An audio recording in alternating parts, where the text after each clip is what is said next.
I rejected my fated mate in the woods, barefoot and shaking.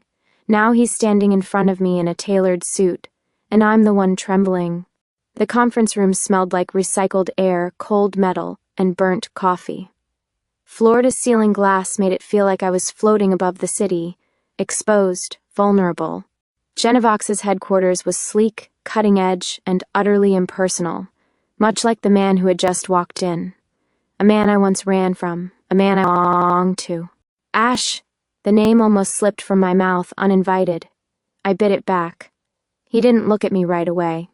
His stride was sharp, confident, predatory in the way that made the room fall silent. He wore a charcoal gray suit like armor, every inch of him precise, from the smooth line of his jaw to the silver watch hugging his wrist. Only his eyes betrayed him. Steel gray. The color of a storm I thought I'd escaped. Ash, Mr. Rave will now be leading the integration project between Raven Biotech and our Genovox division, said Director Faulkner, with that thin smile he reserved for when he was impressed or terrified. Possibly both. My stomach coiled. Raven Biotech, I should have known. A slow, controlled turn of his head, and his eyes landed on me. There was no recognition in his expression, no twitch of muscle, no flicker of surprise, nothing but professionalism. But I felt it, the shift, the weight of a memory between us, too heavy to name. He nodded. Pleasure to be here. His voice hadn't changed, low, measured, velvet over knives. The meeting moved forward, words washing over me like static. Reports, targets, integration goals. But I couldn't hear anything past the pounding in my ears. 7 years. 7 years since I'd left the pack. Since I'd stood barefoot in the woods, heartbreaking, and told him I couldn't be his mate. And now he was my boss. Miss Mason, I jolted. He was looking directly at me now, head slightly tilted. Still unreadable. A moment of your time after the meeting. The room emptied fast, like people sensed something they couldn't explain. Just the two of us now. I stood, spine stiff, and gathered my tablet with shaking hands. I followed him down a hallway of glass and silence until we reached a small private conference room, colder somehow than the first. He didn't offer me a seat, didn't sit either. He dropped a thin folder on the table between us. You're being reassigned. What? He pushed it toward me. Your current research on neuroadaptive cell response will continue, but moving forward, you report directly to me. My fingers hovered above the folder, not touching it. Why? Finally, something flickered in his eyes. Not warmth, not cruelty, just calculation. Efficiency, he said flatly. I like to keep key assets close. The word hit me like a slap. Asset. I pressed my lips together, steadying my breath. And if I refuse? He leaned forward slightly. The air between us thinned. You won't. You need this job. And I need results, and if this is personal? That made him pause. His eyes searched mine. And for a heartbeat I saw it. The buried rage. The wound he never let heal. It's not a lie, a beautiful, controlled lie. But I nodded. I reached for the folder with a hand that didn't quite stop trembling. Fine, I'll deliver results, but don't confuse that with loyalty. He smiled then, sharp, bitter. I wouldn't dream of it. I turned to leave, but paused at the door. You could have chosen someone else, I said without facing him. Another lead, another scientist. I didn't want someone else, he replied smoothly. I wanted the best. Another pause. Then quieter. And I always get what I want. I didn't answer, didn't look back. But the door handle was ice in my grip, and for the first time in years I felt like prey again. The lab lights buzzed softly above me. Too white, too clean. Everything here felt like it was trying too hard to erase the humanity from the science. White walls, white coats, white noise in my head, and his silence. A week had passed since Asher Rave became my boss. 7 full days of tension wound so tightly around my spine I wasn't sure where my body ended and the dread began. He gave me tasks directly. No emails, no middlemen. Just short, clipped sentences spoken in that same unreadable tone. Review the anomaly in Trial 32C. Your data on Subject V7 is outdated. Fix it. Meeting. Now. No eye contact. No emotion. just instructions, and me playing the good little asset. Not once did he bring up the past. Not once did he flinch. He didn't even flinch. Like I was just data on a screen, the others noticed. Of course they did. You can't walk through the corridors of Genovox like a ghost without someone noticing the chill. I wasn't invited to lunch anymore. The glances lingered longer. Some pitied, some wary. One woman actually flinched when I brushed past her to reach the centrifuge. The only one who acted normal was Rachel. Lana? Her voice snapped me out of my thoughts. I looked up from the sequencing chart and froze. Same voice. Same sharp, honey-sweet smile. Same eyes. Amber, feline. But everything underneath had curdled. Rachel. My throat tightened around the word. She wore her lab coat open, like it was just an accessory. Her blonde hair was longer now, curled at the ends like she had time for things like that. Her badge read Senior Genetics Liaison, which told me exactly how high she'd climbed, and how close she'd gotten to Asher to do it. "You're back," she said brightly. Or, "Maybe you never really left." I closed the chart. "I'm just here to work." "Oh, come on. Don't be like that. We used to finish each other's sentences. We also used to run wild in the woods and swear blood oaths under moonlight, but sure. Let's pretend we're co-workers now." "People change," I said coolly. Her smile sharpened. "Some do, others just..." "Run." The jab landed. I didn't let it show. Before I could respond, Asher's voice came through my earpiece. "Conference room B. Now." I didn't even need to answer. We all knew who I was dropping everything for. Rachel's eyes followed me as I turned away. "Don't get too comfortable, Lana. Some ghosts aren't meant to come back." The meeting was brief. Asher went over a potential breach in our data. 2 patient samples had been corrupted. One belonged to a man named Elias Crane, mid-30s, volunteer in our hybrid neuro to genetic trial. I recognized the name. "He hasn't checked in for his last 3 appointments," I said, scanning the system. "No activity since last week. Pull his last full panel and analyze it against the other flagged subjects," Asher said, already halfway to the door. Then he paused. Privately, I waited until the lab was empty before I opened his file. Elias Crane, type B dormant carrier. No outward signs of activation. But his cortisol levels had spiked unnaturally, followed by a drop in lymphocyte count. And one word caught my eye in the footnotes. Triggered. Someone, or something, had awakened his inner wolf. I swallowed hard and clicked open the lab camera footage from Elias's last visit. He looked normal, nervous maybe, sweating. But then in the final 10 seconds he flinched hard, like something inside him seized up. Then static. The footage cut off. I stared at the blank screen. Someone was hunting activated wolves, and Elias was the first breadcrumb. In the cafeteria, I poked at a cup of coffee I didn't remember pouring. The room buzzed with quiet conversations and clinking dishes, but none of it touched me. Except for the footsteps.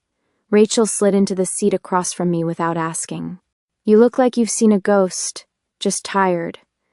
"From chasing shadows?" she asked innocently, sipping something green and overpriced. "Be careful, Lana. This place, it doesn't like secrets." I met her gaze. "Then I guess it doesn't like you very much." That wiped the smile clean off her face for half a second. Then it returned. "You haven't changed. Still biting before you bark?" "I stopped barking a long time ago." Rachel leaned in, lowering her voice. "Just remember who burned bridges first. Some of us stayed, some of us paid the price." My throat tightened, but I didn't give her the satisfaction.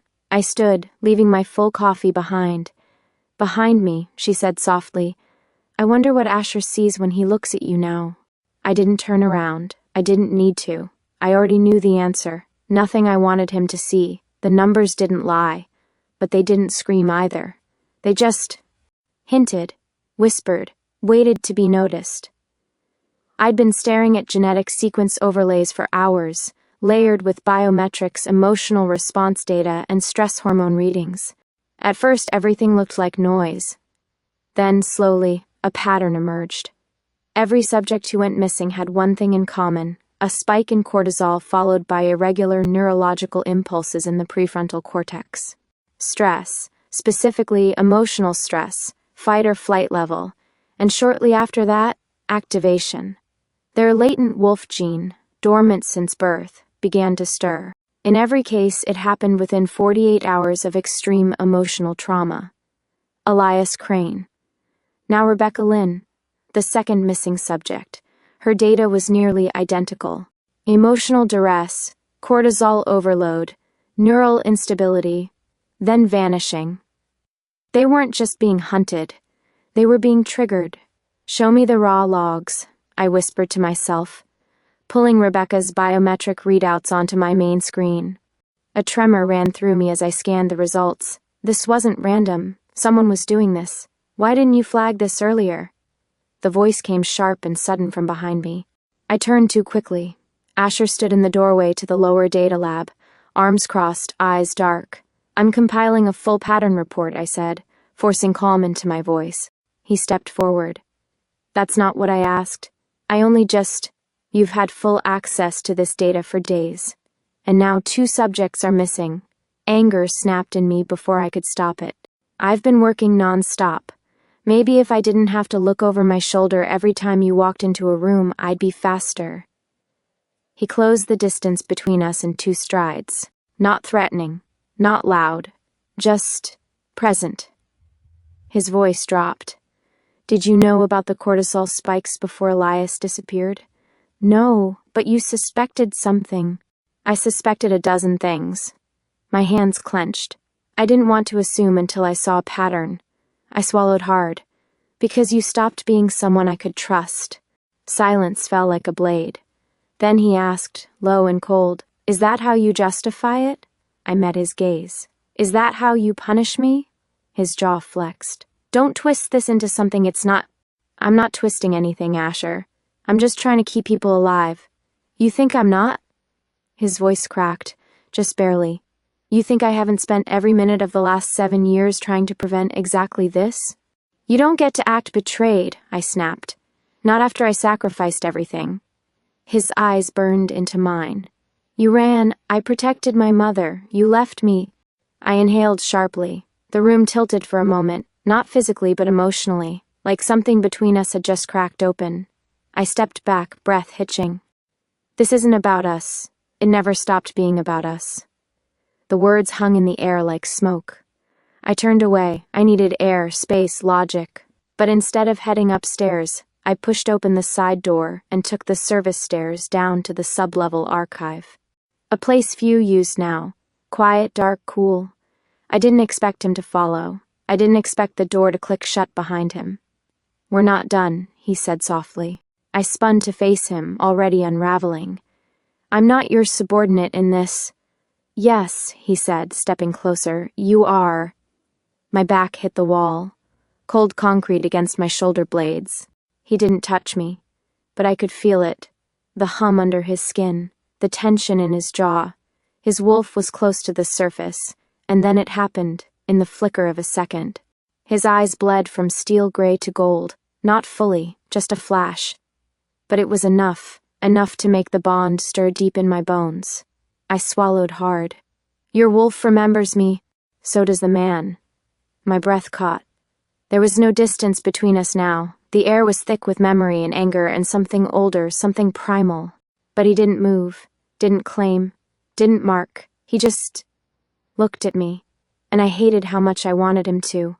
I was barefoot in the woods again. The moon filtered through the branches in soft ribbons, and the world smelled like pine and thunder. My breath came in short gasps, half fear, half instinct. He was there, Asher, only younger. Shirt discarded, golden eyes glowing. His hand reached for mine, hesitant but sure. The mating mark pulsed between us, invisible but real, just one bite away from forever. And then, no, a woman's voice, breathless, desperate. My mother's hand grabbed mine, nails digging into my skin. If he marks you, they'll never let you go, she whispered. Not you, not me. I looked between them, heart cracking in my chest. Asher's face twisted, confusion, then betrayal. I ran. And just like that, the dream shattered. I woke up tangled in sheets, sweat cooling on my back, heart pounding like it still hadn't stopped running. It had been years since that dream visited me. Years since I'd let myself remember what it cost. Not just Asher. Everything. Later that morning, I sat across from my mother in a sleepy roadside cafe just outside the city. The kind with mismatched mugs, honey packets stuck together, and flower boxes on the windowsill. She looked older than I remembered. The lines around her eyes were deeper, her hands thinner, her hair more gray than brown now. She stirred her tea 3 times before she even looked at me. "You shouldn't have come back." "I didn't have much of a choice," I said quietly. She didn't answer, just stared down into her cup like the answers were steeping in the leaves. "I'm not here to make trouble," I said. "I'm not here to bring up the past." She glanced up. "Then why does your voice sound like it?" I inhaled slowly. "There's something happening in the city. People like me, like us, are going missing. Someone is activating them, then making them disappear." She flinched at the word activating. "Why are you telling me this?" "Because you're the reason I stayed hidden, and I want to know if it was worth it." Her hands shook slightly as she set down the spoon. "You don't know what they would have done. You don't know what that bond would have meant." "Yes," I said. "I do. It meant he would have protected us." She looked away. "Or it would have painted a target on our backs. Neither of us touched our food." When I finally stood to leave, she said quietly, "Be careful, Lana. You're walking between worlds again." I didn't respond. Because she was right. Back in the office, Asher called me into his private suite. Minimal, glass-walled, with a desk that looked like no one ever used it, and books that were arranged more by color than title.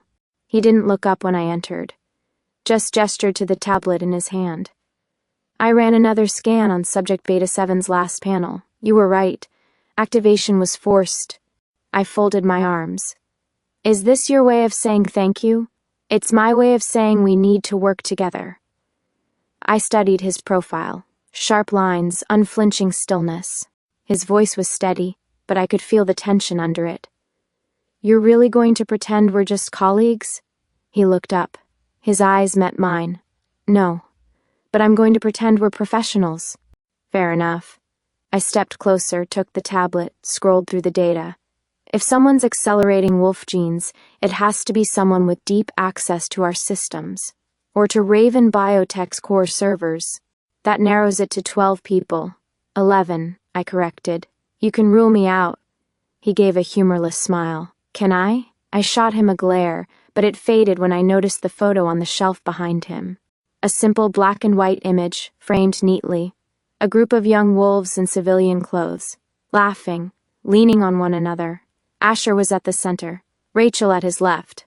And on the far edge of the frame, not quite in focus, a girl with dark hair and wide, searching eyes. He didn't follow my gaze, but his voice dropped. "Most of them are gone." I nodded, throat tight. "Is that why you hate me?" I asked. "Because I lived?" He paused. A breath. "Then no. I hate that I still look for you in every room." The silence between us cracked like glass. But we didn't reach for each other, didn't speak again. We just stood there, 2 people with too much memory and not enough forgiveness. And I realized that maybe working together would be the most dangerous thing we'd ever do. The conference hall smelled like money, polished wood, expensive suits, and confidence masked with cologne. The kind of air where every breath had a price tag. I stood beside Asher at the front of the room, the projector humming softly as our slides illuminated the faces of investors, board members, and corporate leeches who'd sell their own DNA if it doubled quarterly profit. But we looked good. We looked like a team.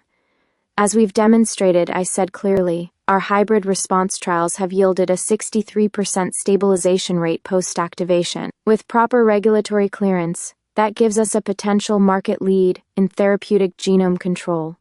Asher took over smoothly. And unlike our competitors, our approach doesn't just treat instability, it anticipates it. That's what makes Genovox Raven integration so critical. He didn't glance at me once during the pitch, but his tone matched mine perfectly. Crisp and sync, practiced. Like nothing had ever broken between us. Applause followed. Short, sharp, approval. The kind that made skin itch if you knew what came next.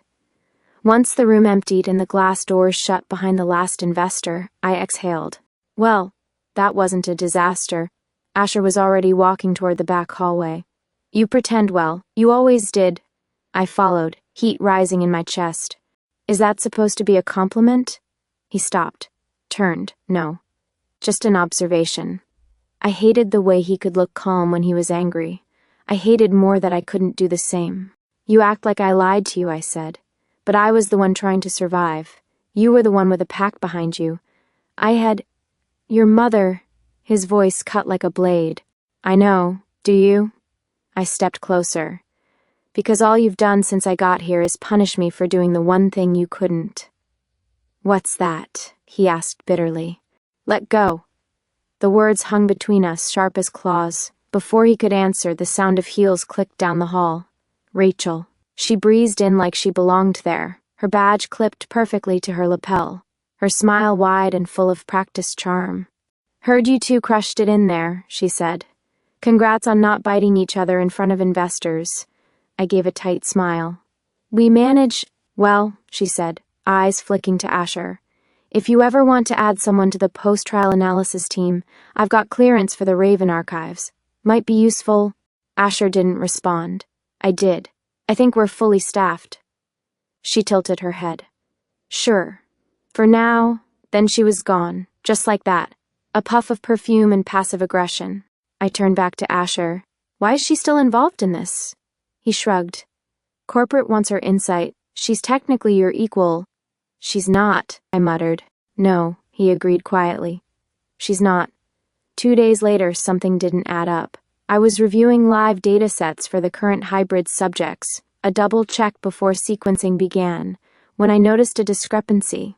Subject K9A and Subject K9B had near-identical baselines. Too identical. Down to decimal-level biomarkers. Copy-pasted. My pulse ticked up. I dug deeper. Both samples were submitted under Rachel's clearance. Time-stamped during an hour when she wasn't even in the building, according to security logs. Someone was feeding in falsified data. I flagged the samples, noted the anomaly, and brought them directly to Asher's office. He read through my notes in silence, jaw locked. She's hiding something, I said. And it's not just sloppy science. He looked at me over the top of the tablet. You can't prove it. Not yet. He set the tablet down. Then don't act until we can... You think she's doing this alone? I don't know. But if we make a move too early, she'll bury the trail. I nodded, even though every part of me wanted to drag Rachel into the hallway and scream until something cracked. Instead, I turned to leave. And he reached out, barely. Just the tips of his fingers grazed the back of my hand. A spark shot through me like lightning. Heat, memory, bond. My wolf stirred violently, rising toward the surface like it remembered the feel of his touch even more than I did. Asher recoiled instantly, hands snapping back like he'd been burned. We stared at each other. His eyes weren't gold, not yet, but they were close. Something wild and barely caged churned behind them. I didn't mean... He started, then stopped. It's fine, I said too fast. It's just the connection. It doesn't mean anything, but we both knew it did. He looked away. You should go. I left, heart pounding, skin still burning where he'd touched me. We were pretending, both of us, for the boardroom, for the team, for ourselves. But pretending didn't stop instincts, and it definitely didn't stop history from bleeding back in. The lab was too quiet. I'd spent most of the day double-checking protocols, rerunning flag sequences, and trying to ignore the ever-tightening knot in my gut. Something was coming. I could feel it. The way animals sense a storm before it breaks. And it broke at 4:17 p.m. The entire team had been called to an impromptu meeting in the main conference room. I assumed it was another update on the missing hybrid cases. Maybe a security shift. But when I walked in, the lights dimmed and the screen lit up with a frozen frame of me. Younger, terrified, mid-sprint through a burning field of pine trees. A memory I'd buried. A moment I never wanted seen again. Then Rachel's voice cut through the silence, as calm and cruel as ever. Some of you have asked where Lana Mason really came from. I think it's time we all knew. The video played. Security footage, grainy but clear, flames in the distance, screams, and me, running, not fighting, not helping, running. She let it play for 15 seconds too long. Let it sink in. Then she turned to the room with a perfectly tragic smile. While others fought to contain the blaze that destroyed the northern enclave, Lana fled. She left her people, her duty, and she never came back. I couldn't breathe. My feet were glued to the floor. My voice, gone. Around me murmurs rose like a wave. Disbelief, judgment. Some faces turned away. Others stared, eyes sharp with questions I couldn't answer fast enough. She ran, Rachel said again softly this time. While we burned, I opened my mouth. Nothing came out. Only one thought looped in my skull. This isn't the whole story. She cut it. She edited it. Because the truth? I'd been running towards someone, my mother. Because the night I rejected Asher, she was waiting in the dark with her bags packed and fear in her eyes. She'd made me promise, and I had. I turned my gaze to Asher. He was standing near the back, frozen, arms crossed. He didn't say a word. He didn't stop her, and something inside me broke so cleanly I almost didn't feel it. 10 minutes later, I was in the hallway, ripping off my lab coat like it was choking me. Rachel passed by, victorious. Don't worry, Lana. You're used to disappearing. I didn't answer. I was already halfway to the exit, already done pretending I still had anything left to prove. Asher caught up with me at the elevator. You're just going to leave? He asked. I turned. You watched her humiliate me. You watched them look at me like I was dirt, and you said nothing. His jaw clenched. It wasn't the time. No, I snapped. It was the moment, and you let it pass. He exhaled through his nose. I don't know what to believe anymore. That hurt more than Rachel's video. I stepped back like his words had weight. Maybe they did. You don't get to say that. Not when I gave up everything to keep your world from swallowing mine. He didn't move.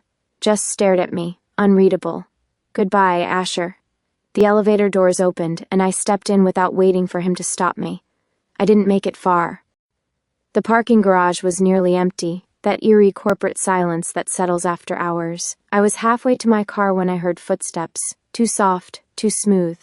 I turned just in time to see a man step out from behind the concrete column. I didn't recognize him. No badge, no uniform, just a dark hoodie, hands in pockets. Lana Mason? He asked. I hesitated. Who's asking? He smiled, just before something sharp jabbed into my neck. I staggered, pain blooming like fire under my skin. I tried to scream, but my voice fizzled. Everything blurred. The ceiling spun. The floor rose to meet me.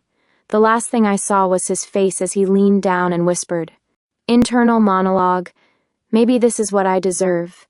To be hunted by the truth I ran from. To be silenced by a story I never got to finish. Then, darkness. The room smelled like bleach and metal. Too clean, too cold, too wrong. I tried to move, but my limbs felt slow, heavy, like they weren't mine anymore. My wrists were strapped to a gurney, the restraints smooth, high-grade, clinical. Fluorescent lights buzzed overhead, flickering slightly, casting a sickly green pallor over everything. Somewhere in the distance, machines beeped rhythmically, counting down to something I couldn't name. My head ached, my mouth was dry, my pulse was too fast, and under my skin, something was stirring. Not quite pain, not quite heat. More like a tremor inside my blood. They'd injected me with something. I didn't need a lab report to know that. The moment the needle slid in, my vision sharpened, my hearing shifted, and the animal sleeping beneath my ribs rolled over. Someone wanted to wake the wolf, and they were getting close. The door opened. I flinched, wrists jerking against the straps. 2 figures stepped in. Lab coats, masks, anonymous. One held a tablet, the other held another syringe. This dose will push her over, one said. Vitals? Elevated, but stable. For now, they didn't look at me. They didn't need to. To them, I wasn't a person. I was data. I snarled before I could stop myself. A guttural sound that wasn't fully human. Their heads snapped toward me, surprised. She's reacting faster than expected. No kidding. The wolf in me wasn't just stirring now. She was clawing her way to the surface, furious, wounded, hungry. and I wasn't sure how much longer I could hold her back. The second syringe pierced my arm. The burn was immediate, liquid fire surging through my veins. My vision blurred at the edges, my back arched, muscles spasming, as the beast inside screamed for release. I didn't want this. I didn't want to become this. But it was too late. My breath came out in ragged gasps, my hands clenched into fists, bones popped. Then, I felt him, like a current cutting through noise. A pulse. A tether. His presence filled my head like thunderclouds rolling over the sun. Asher, he was coming. I didn't know how, I didn't know why, but he was close. The door shattered open. One of the lab coats flew across the room with a strangled cry. The other screamed as claws, not hands, slammed him into the wall. And then he was there. Asher. Not polished. Not in control. His shirt was torn, eyes blazing gold, his wolf at the surface radiating rage. He looked at me, and everything in him stilled. Lana, my name on his lips, raw, broken. He was by my side in seconds, ripping the straps from my wrists, checking my pupils, touching my face like he wasn't sure I was real. "I'm here," he said. "I found you." My body jerked. My fingers twitched violently. My eyes stung. "You felt me?" He nodded once. The bond never left. I couldn't hold it anymore. A snarl tore from my throat as my back arched again, nails sharpening, muscles snapping, my skin crawling with the transformation I wasn't ready for. "I can't," I gasped. "I can't stop it."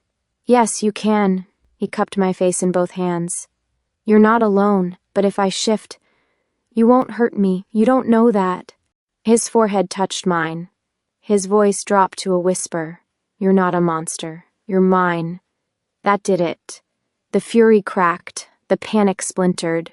Something in me, something feral and lost, curled against his voice like it was the only thing keeping me tethered.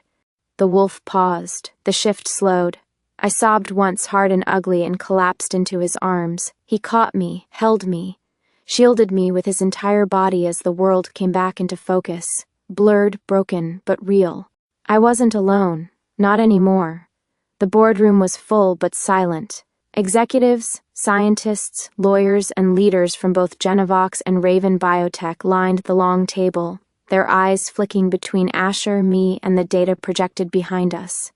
Exhibit A, lab footage. Rachel switching out sample containers, altering timestamps. Exhibit B, payment trails. Untraceable transfers routed through shell companies tied to black market genome auctions. Exhibit C, a list of missing names. All dormant carriers, all activated, all vanished. Rachel stood near the end of the room, flanked by security, still trying to maintain that perfect smile, but her eyes gave her away. Cold, caught. "I was stabilizing them," she said evenly, "giving them a purpose. Their abilities were wasted in hiding." "You were selling them," Asher said. His voice was low, but it cut through the air like a blade.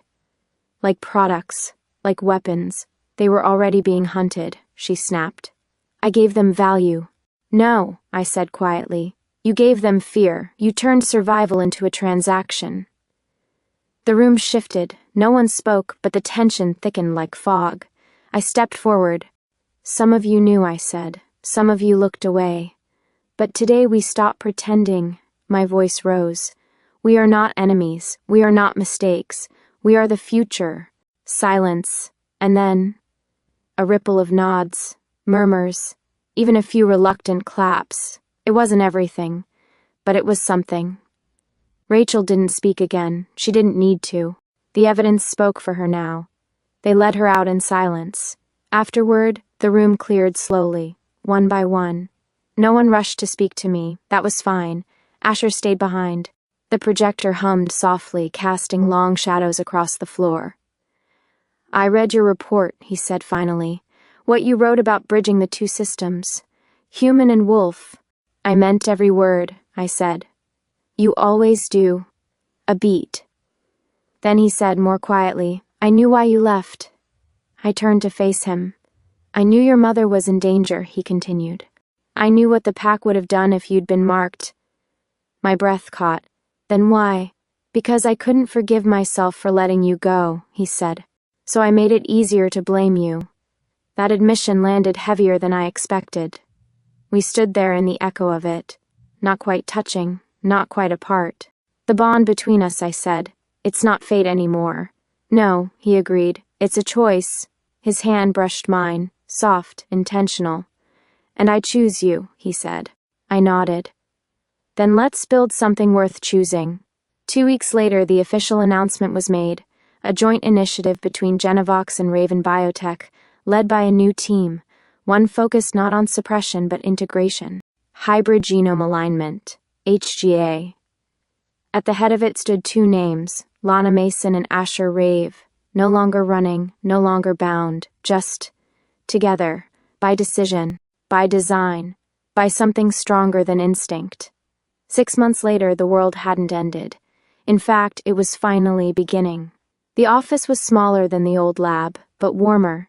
Sunlight through real windows, plants thriving in corners, walls filled with laughter instead of silence. We called it the Bridge Division now. Not a facility, not a control room, a bridge, between humans and hybrids, between fear and understanding, between what we were and what we could become. I stood at the front of the glass board, outlining a mentorship protocol for newly activated carriers, while 2 younger hybrids argued, playfully, over snack preferences. This was what we were building. Not a lab, a future. Dr. Mason, a voice said behind me, dry but amused. You're 5 minutes over, again. I turned to see Asher leaning against the doorframe, coffee in one hand, that familiar tilt to his mouth that meant he was trying not to smile too hard. I was making a point, I said, arching a brow. With examples, He stepped inside, handed me the mug. Well, your team is revolting. One of them just tried to unionize with post-it notes. I laughed, taking the cup. It smelled like cinnamon and espresso, just the way I liked it. The team waved as they left the room, some grinning, others still tossing playful insults. I waited until the door closed behind them before taking a long sip. Something clinked. I paused, tilted the cup. A silver ring sat at the bottom, catching the morning light. My breath caught. I looked up. He was already watching me. I know we've never done anything the normal way, he said softly. And I know what it cost us to even get here. The air between us shimmered with all the things we didn't say. The pain, the years lost, the bond remade, not by instinct, but by choice. But if we're building bridges, he continued, I want ours to last. I stared at him, heart full and somehow still breaking open wider. You're not doing this because of the bond? I asked. No, he said. I'm doing this because I love you. Even when I hated myself, I loved you. Tears blurred my vision. I set the coffee down and reached into the mug, pulling the ring free. It was simple, silver, honest, like him. I slid it onto my finger. No hesitation this time. No fear. He stepped forward and wrapped his arms around me. And everything, every scar, every memory, every burned bridge, disappeared into that single, steady heartbeat between us.